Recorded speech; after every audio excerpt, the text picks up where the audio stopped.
NSI এর ঊর্ধ্বতন কর্মকর্তা পরিচয় দিয়ে লক্ষ লক্ষ টাকা আত্মসাৎ করার অভিযোগে প্রতারক চক্রের মূল হোতা মমতাজ বেগম সহ দুইজন প্রতারককে চট্টগ্রামের সীতাকুণ্ড থেকে আটক করেছে র্যাব ৭। প্রতারক মমতাজ বেগম ও মুজিবুর রহমানের দ্বারা প্রতারণার শিকার ভুক্তভোগী ভিকটিম মঞ্জুর আলম এসএসসি পাশ করার পর থেকে চাকরির জন্য চেষ্টা করে আসছিল। গত ২০২১ সালে তার ভাগ্নির বিয়েতে মমতাজ বেগমের সাথে ভিকটিমের পরিচয় হয়। পরিচয়ের সূত্র ধরে তিনি জানতে পারেন Mumtaz Begum crime investigation NSI জাতীয় নিরাপত্তা গোয়েন্দা এর উপপরিচালক হিসেবে কর্মরত আছেন।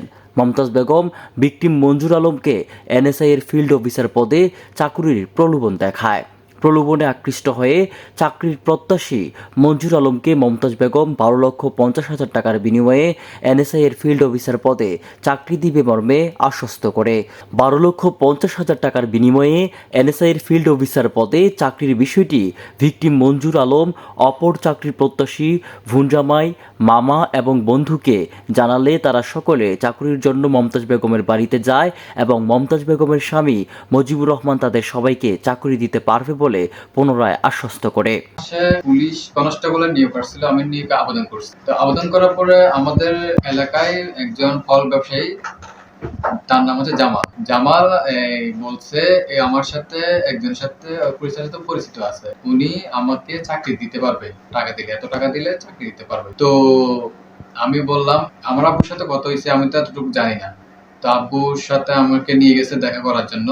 তো মমতাজের সাথে দেখা হয়েছে, মমতাজ আমাকে দেখছে, দেখার পরে মমতাজ আমাকে বলছে তুমি দৌড়াদৌড়ি করো, এখন খাওয়া দাওয়া করো ভালোভাবে, তুমি তুমি তুমি টিকবা, এটা বলছে আমাকে, এটাই আশা দিছে। তো আমার আব্বুকে বলছে ৫ লাখ টাকা দিলে তাহলে আপনার ছেলেকে আমি চাকরি দিতে পারবো। তো আব্বু আরো কম করছিল, কম চাইছিল, না হবে না।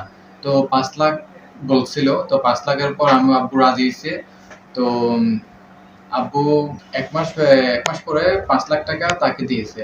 আর আমি যখন পরীক্ষা আছে, আমি পরীক্ষাতে ফিটনেসে টিকি নেই, প্রথমবার ফিটনেসে টিকি নেই। তো বাতাস আমাকে বলছে কোনো সমস্যা নাই, তুমি টেনশন করো না, তুমি এখানে যাও, আমরা দেখে নেব এটা। আশ্বাসে গত ২২ নভেম্বর ২০২১ তারিখে চাকরির প্রত্যাশী ভিকটিম মঞ্জুর আলম ১২,৫০,০০০ টাকা, তার মামা একরাম হোসেন ৭,৫০,০০০ টাকা, তার বন্ধু নয়ন ২,২৫,০০০ টাকা এবং তার ভুনজামাই ১২ লক্ষ সহ মোট ৩৪,২৫,০০০ টাকা মমতাজ বেগমকে প্রদান করে। টাকার সিকিউরিটি হিসেবে স্ট্যাম্পে প্রতারকরা লিখিত অঙ্গীকারনামা প্রদান করে এবং বিভিন্ন ব্যাংকের ৩৪,২৫,০০০ টাকার ৫টি চেক প্রদান করে।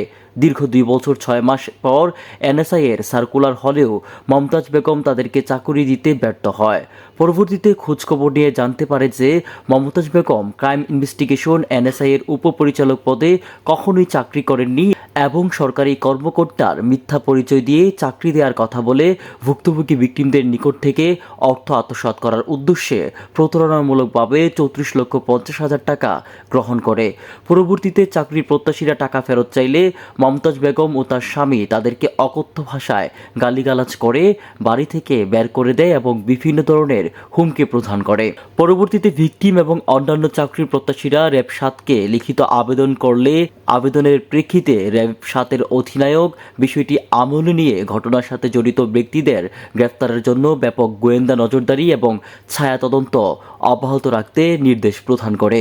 এ সময় র্যাবের সাথে জাতীয় নিরাপত্তা গোয়েন্দা সংস্থা এনএসআই প্রতারক চক্রকে ধরতে মাঠে নামে।